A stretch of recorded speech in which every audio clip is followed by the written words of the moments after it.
कि ये सच है कि बार बार हम मांग करते हैं कि हमारी फसलों का मूल्य नहीं मिल रहा है, हमारे साथ दिक्कत आ रही है, लेकिन सही बात तो यह है कि हमारा चुनाव ठीक नहीं होता। क्योंकि जब देश का प्रधानमंत्री हम चुनते हैं या प्रदेश का मुख्यमंत्री हम चुनते हैं, तो उस समय भी सोचना चाहिए कि उसके इशारे पर चलना है, उसके हाथ में देश को सौंप रहे हैं, उसके हाथ में प्रदेश को सौंप रहे हैं।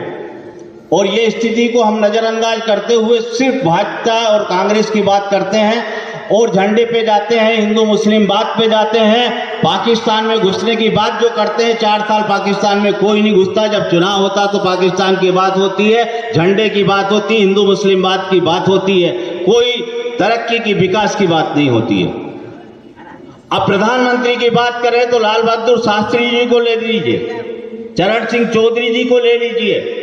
किसानों की बात की गई क्योंकि ये किसानों के बेटे थे। जहां चाय की बात आती है तो चाय बेचने वाला व्यवसाय ठेले पे पकोड़े बेचने को ही बताएगा, ना कि बड़े व्यवसाय को व्यवसाय बताएगा। क्यों बताएगा?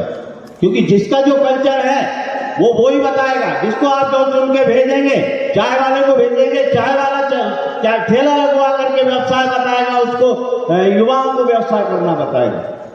डरता हर आदमी, ईडी से डर रहा है, कोई मौत से डर रहा है, कोई कुछ से। तो एक तानाशाही देश के अंदर चल रही है, कोई बोलना नहीं चाहता। हम कह रहे हैं प्रधानमंत्री के खिलाफ मत बोलो, लेकिन एक व्यक्ति के खिलाफ बोलो जिसने देश को आज इस कगार पे खड़ा कर दिया कि बीमा कंपनी बिकाऊ पड़ी, रेलवे बिकाऊ पड़ा, सब देश बिक रहा है और किसान भी बिकने वाला था, जो 12 महीने बाउंड्री पर धूप में गर्मी में पड़े रहे और देश के किसानों को बचा लिया।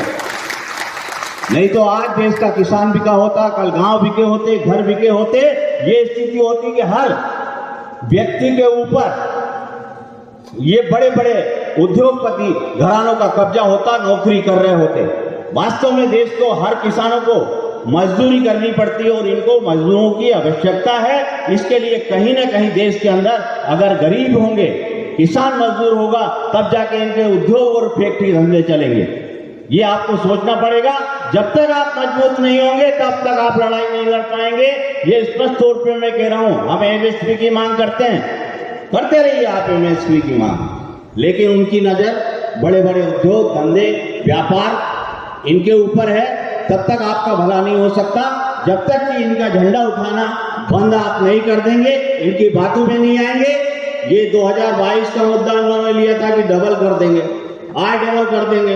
वोट का टाइम आता है, सब कुछ डबल हो जाता है। बहुत पॉपुलर किया जाता है, हर बात को ऐसे उठाया जाता है फिल्मी स्टाइल में। मोदी जी द्वारा फिल्मी संग्राम और हम झंडा उठाए, कहीं ताली ठोक रहे हैं, कहीं उन्होंने कहा ये उठा लीजिए आप देशभक्त कहेंगे। भाई कौन तिरंगे का अपमान करना चाहेगा? मैं कह रहा हूं गर्व के साथ, मुझे तिरंगा प्यारा है। मेरे बच्चे जो हैं आज किसानों के अधिकतर तिरंगे में लिपट के देश के आते हैं। कौन कहता है कि तिरंगे का सम्मान किसान नहीं करता है?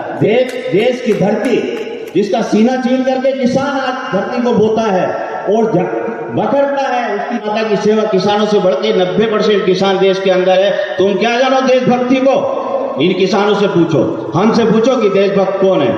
90% 99% किसानों के बेटे वहां पे देशभक्ति कर रहे हैं।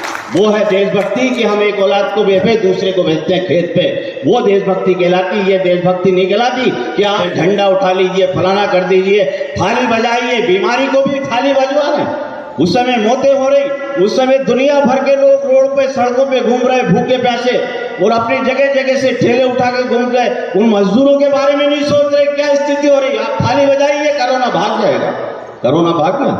वाह मोदी जी, बहुत अच्छी रास्ते आप दिखा रहे हैं। एक गरिमा पद पे बैठे हुए व्यक्तित्व को अगर थाली और ये ढोल बजवाना है तो फिर थाली ढोल बजाते रहो। आपके समय में आप पेट्रोल महंगा हो गया, डीजल महंगा हो गया तो टंकी लेके माथे पे घूम रहे हैं। अब चुपचाप पूरा देश देख रहा है कि महंगाई कहां पर चली गई, लेकिन आप उनके आने में कोई ऐसा मुद्दा पकड़ा दो कि देश उसमें उलझा रहे और बस देखता रहे कि नहीं साहब, झंडे पे इनका कब्जा, भाषा पे इन पे कब्जा, राम पे इन पे कब्जा।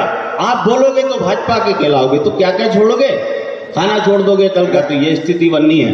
तो अब आप पार्टी में ना उलझते हुए, मेरी भारतीय जनता पार्टी से बुराई नहीं है, मेरी किसी व्यक्ति से बुराई है कि वो जो भी व्यक्ति बैठे उस कुर्सी के ऊपर, तो वो तुम्हारा भी भला सोचे, मजदूर का भी भला सोचे, किसान का भी भला सोचे, तब देश का भला होगी। करने से भला नहीं होगा देश का और आपका मजदूर का। आपका भला उसी में है कि देश की कुर्सी पे सर्वोच्च पद पे कौन पहुंच रहा है। तानाशाही हिटलरशाही से देश चलेगा तो फिर यही हाल होगा।